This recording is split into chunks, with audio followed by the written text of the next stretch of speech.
Next हम लोग देखते हैं ओबेसिटी में आगे hazards of obesity. Hazards of obesity में एग्जैक्टली क्या है कि ओबेसिटी से आपको कौन कौन सा खतरा हो सकता है या ओबेसिटी के कारण आपको कौन कौन सी डिजीज़ हो सकती है।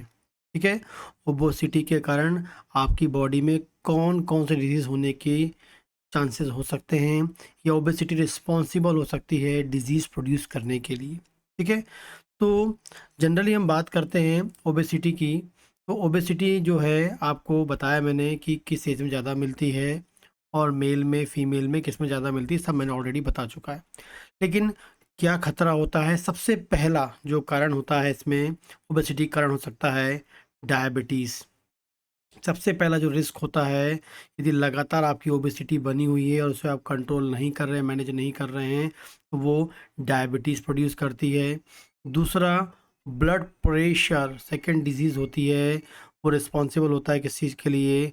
ब्लड प्रेशर के लिए। ठीक है, जब डायबिटीज़ होने की बताया मैंने, तो ओबेसिटी के कारण क्या होता है, बॉडी के अंदर जो मेटाबॉलिक प्रोसेस होती हैं वो डिस्टर्ब हो जाती हैं और ख़ासकर कार्बोहाइड्रेट का जो मेटाबॉलिक प्रोसेस होती है वो डिस्टर्ब हो जाता है।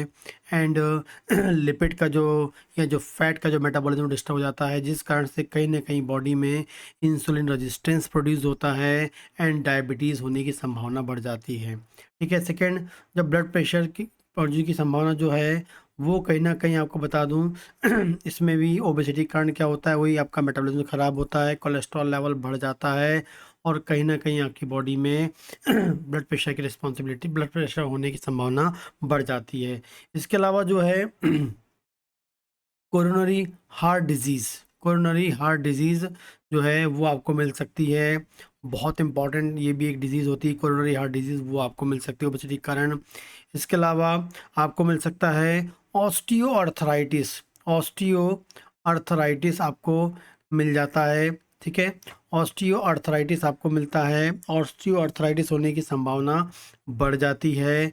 ठीक है, मतलब जोड़ों में आपको दर्द मिलता है, खासकर आपके नी जॉइंट में जो ज़्यादा आपको मिल सकता है, क्योंकि आपका जो बॉडी है, यदि मान लें आपका वेट है 5 kg, आपका वेट है 5 फीट, इसका मतलब है आपका आइडियल बॉडी वेट लगभग लगभग 50 किलो होना चाहिए। ठीक है, और जो आपके घुटने हैं वो 50 किलो को कैरी करने के लिए बने हुए हैं। ठीक है, लेकिन यदि आपका वज़न 5 फीट के हैं, आपकी हाइट है और आपका वज़न है 100 kg, तो आपके जो नी हैं वो 50 की जगह 100 किलो वज़न, मतलब 50 किलो एक्स्ट्रा वज़न लेके जा रहे हैं, और जिस कारण से आपके जोड़ों में प्रॉब्लम आती है, खासकर आपको नी जॉइंट में प्रॉब्लम मिलती है।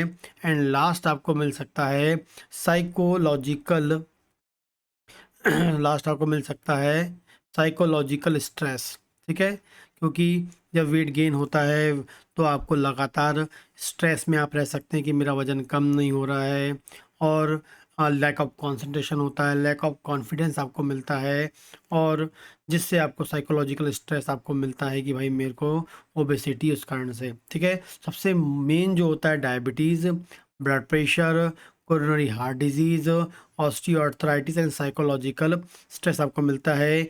ये कुछ आपकी जो है रिस्क या मॉर्बिडिटी जो है इंक्रीज़ हो जाती है। ठीक है, लेकिन मैक्सिमम जो है, जो सबसे कॉमनेस्ट जो है वर्ल्ड वाइड हम बात करेंगे, वो होता है इससे डायबिटीज़ मेलाइटस होता है। डायबिटीज़ मेलाइटस, डी मतलब डायबिटीज़। ठीक है, मेलाइटस आपको मिलता है, आपको याद रखना सबसे कॉमन होता है। ठीक है, इसके अलावा बात करेंगे ओबेसिटी से जो है, आप बोलेंगे मॉर्टिलिटी, मतलब आप कह सकते हैं ओबेसिटी के कारण आप डेथ की ओर जा रहे हैं, डेंजरस कंडीशन की ओर जा रहे हैं, डेथ की ओर जा रहे हैं, और वो होता है CHD। ठीक है ना, CHD के कारण आपको क्या, कोरोनरी हार्ट डिजीज हो जाएगी, जिससे आपको हार्ट अटैक आ जाएगा और फिर आपकी डेथ हो सकती है। ठीक है तो यदि हम बोलेंगे मॉर्टिलिटी मॉर्बिडिटी की बात करें, मॉर्बिडिटी मतलब आपको ये खतरा हो सकता है डायबिटीज़ का, बीपी का, कोरोनरी हार्ट डिजीज़ का, ऑस्टियोआर्थराइटिस का एंड साइकोलॉजिकल स्ट्रेस। इसमें सबसे मोस्ट इम्पॉर्टेंट डायबिटीज़ होता है। लेकिन मॉर्टिलिटी की बात करें, मतलब डेथ की बात करें, डेथ होने की संभावना जो है वो कोरोनरी हार्ट डिजीज़ के कारण आपको हार्ट अटैक और डेथ आपको मिल सकती है। तो ये कुछ हैजार्ड्स होते हैं, एग्जाम में आ सकता है शॉर्ट नोट्स में, ठीक है, कि हैजार्ड्स ऑफ ओबेसिटी, तो ये आपको लिखना होगा। मोस्ट इम्पॉर्टेंट क्वेश्चन बनता है एंड कॉम्पिटिटिव एग्जाम में भी यहाँ से आता है। सबसे कॉमनेस्ट हैजार्ड जो होता है वो कौन सा होता है? डायबिटीज़ होता है, जो आपको कम्युनिटी मेडिसिन में आपको मिल सकता है। हैजार्ड ऑफ डायबिटीज़ ओबेसिटी में हम बात करेंगे, मॉर्टिलिटी की बात करेंगे, वो होती है कोरोनरी हार्ट डिजीज़, जो कहीं ना कहीं आपकी डेथ के लिए रिस्पॉन्सिबल हो सकती है।